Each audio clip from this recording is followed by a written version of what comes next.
According to Mesopotamian mythology, Marduk was an all-powerful god, the ruler of the gods, who managed justice, healing, enchantment, and value within the world from its beginnings. According to the Babylonians, the mighty god Marduk was the child of the god Enki, god of wisdom, and the goddess Damgalnuna, the mother goddess, and his birth took place within the profound Absa after his father built up the kingdom of the profound. As his property, when Enki listened to the extraordinary news that he would be a father, his being was filled with pride, for it was his longing to be a firstborn. This modern being for him was extraordinary and profoundly expected. When the day of the birth of the new god arrived and Enki had his wonderful child in his arms, he was thrilled, since, in his eyes, he was a culminated being with uncommon control, indeed over himself, seeing the gigantic brilliance of his successor. God said, "My child, my perfect child, the great child of the child within the sky, your greatness is immense." After what his father said, Marduk was delegated to the extraordinary, and over his head were 50 unnerving lightning jolts. Gathered, shining as the burning fire embraced him in a veil, and at the same time, the divine sparkling light saint developed up with his father, learning everything he needed to know almost the entire awesome universe. When he met all the divine beings of the pantheon, they appeared with extraordinary fabulousness and preeminent insights, and as his powers developed with him, each time he climbed a step further to reach the position of authority, he ran to show all the divine beings.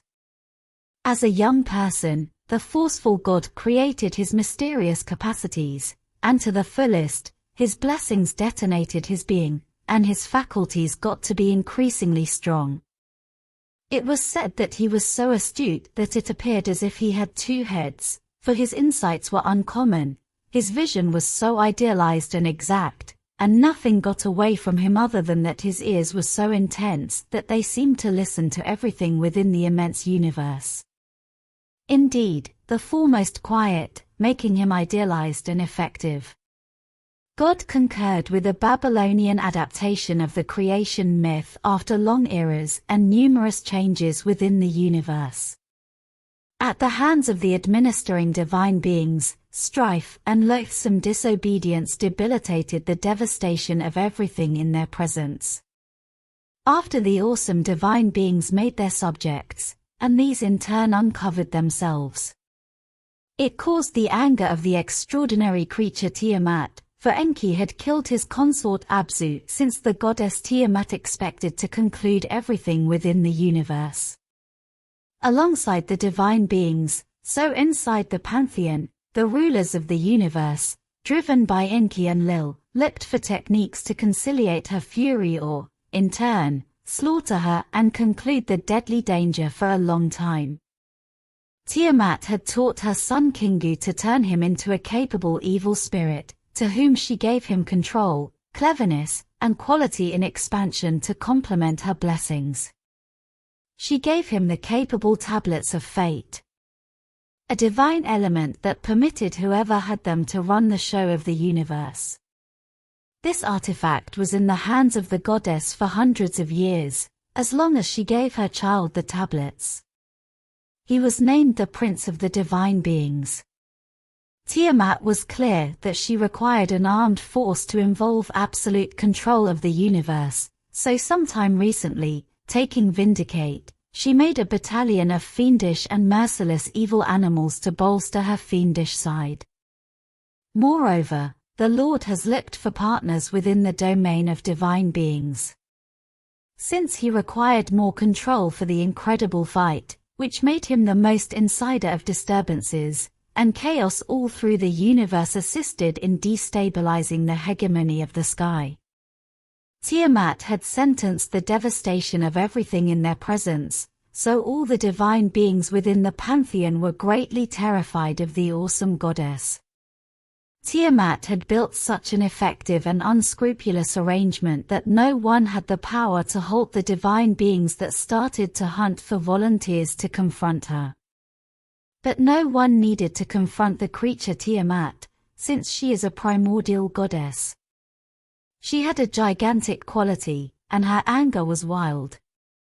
Other than the great army that she had solidified, there was no being within the universe that might face her. Be that as it may, from the shadows, a light lit up the pantheon. It was Marduk who raised his voice and said, "I will be the one to defeat the appalling monster." Tiamat, the youthful god, had offered himself as Tiamat's primary rival, but to execute the challenge, all the gods had to comply with an unconventional condition. That would ensure their survival all over Yukowa. "The divine beings must allow me your endowments and powers to nourish my quality and intelligence," said the boy Enki, upon seeing the mettle of his son, who was immediately acknowledged as being separated from anything else. He knew and accepted that his firstborn was predominant in himself after the endorsement of the god of the waters. All the other divine beings started to join together to support the brave rival. As long as he saw that, the whole pantheon supported his condition. The youthful man was so filled with control and eagerness that he decided to ask for something more profitable in exchange for giving up. "Tune in to all of you carefully, triumph is ensured. And presently I will ensure my future within the heavens, so in expansion, to give me your enchantment, you must recognize me and title me as your eternal ruler and lord of the divine beings." Marduk sentenced.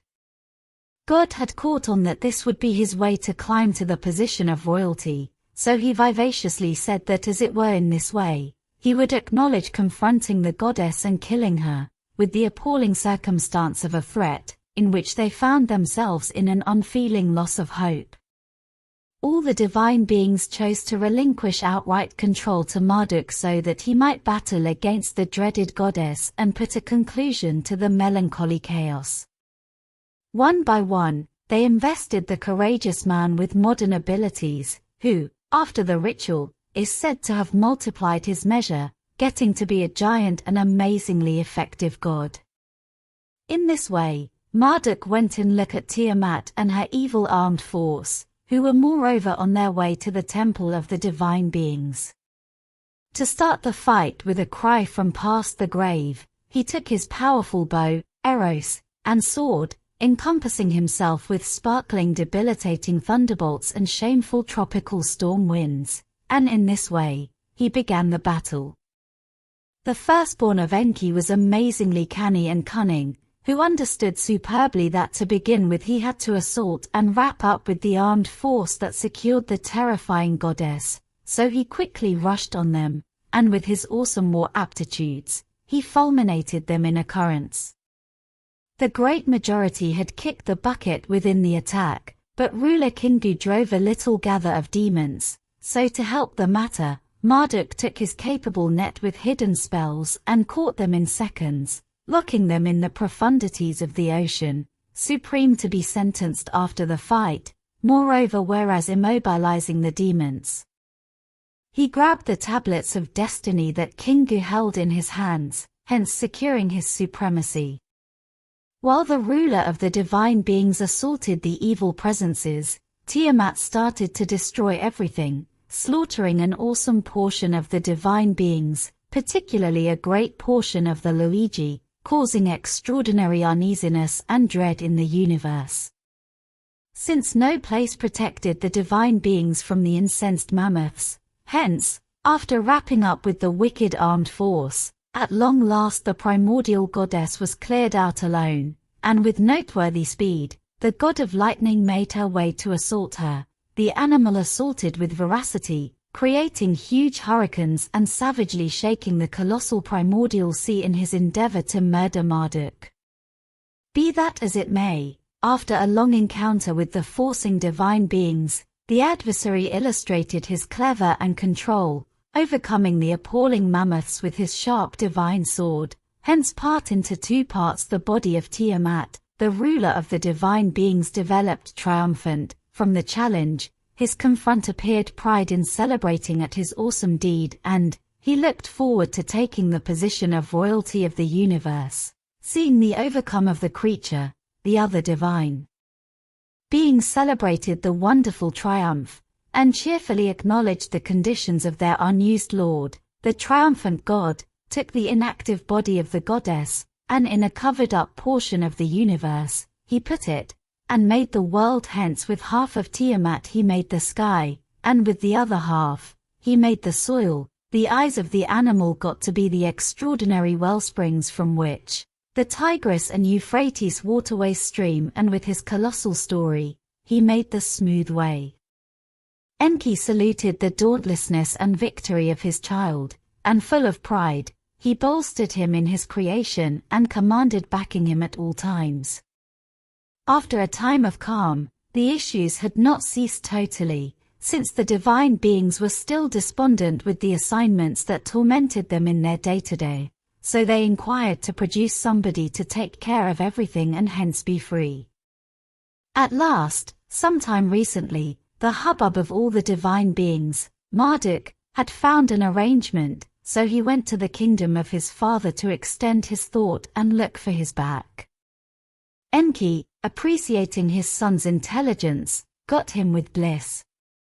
Father, the chaos among the divine beings, I have thought of giving life to modern creatures in our resemblance, but eventually second-rate creatures, so that they are the ones who serve us, work for us, and adore us, said the ruler.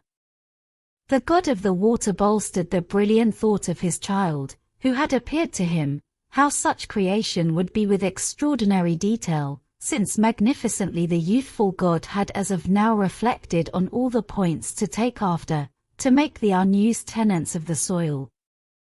In this way, the divine beings were summoned to the king's palace to declare the paramount procedure. I expected to form animals to serve us, so that the divine beings may rest, so that the gods may be at ease, so that they may do all the difficult work within the world, said God to his colleagues. When they listened to the ruler's thoughts, they all acknowledged it because, apart from not having to stress about working and keeping up the arrival, they would get worshipful admiration.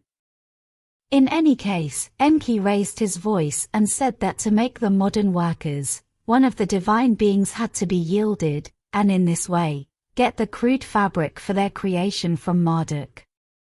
His father's sentence appeared sensible, so he instantly thought of imitating the leader of the rebels. He, along with the other divine beings, went down to the covered place, where the ruler and the other devils remained bolted up, and with his enthusiastic voice and full of outrage, he asked them, who had been the creator and primary insider of chaos and rebellion. All the scared evil presences started to point and title Lord, who with his temple held tall acknowledged all the fault. The firstborn took him out of confinement and carried him to the best of a mountain, and there before all the gods, the Lord yielded him, letting his blood trickle all over the soil. In this way, the divine beings took that blood and started to shape man, as the god had asked. Afterward, Marduk organized all the divine beings and isolated them into gods of heaven and soil, to keep an eye on the course of the universe. For his awesome deeds and his extraordinary wisdom, God was exceedingly lauded by the other divine beings, who hence corrected his sway, for much obliged to his extraordinary resourcefulness, he had given the divinities supreme heavenliness with the creation of people. Creation was on the proper track, and Marduk did not terminate to give people assets and endowments that would permit them to progress and advance, and he continuously kept the other divine beings careful of them and their activities to direct them on their way. Hence, time afterward, he made the star groupings build up the 12 months and managed Babylon as the domestic of all the gods, where the offerings of people would be gotten for all eternity with time. Marduk, now at the top of his sovereignty for a few generations, took as his partner the wonderful goddess Sarpanit, a goddess of ripeness, and considered her a mother goddess with whom he had 2 children. Among them, The powerful Nabu god of composing their intense adore was lauded and exceedingly respected within the awesome cities, as their marriage was considered commendable of celebration and excessive admiration, so that each modern year in Babylon celebrated the celebrated Akita in honor of the love of the divine beings. It is described that in this celebration, after the 10th day, Marduk returned to the city at night to celebrate his marriage with the goddess Sarpanit in incredible sanctuaries built by humans, his most noteworthy creation.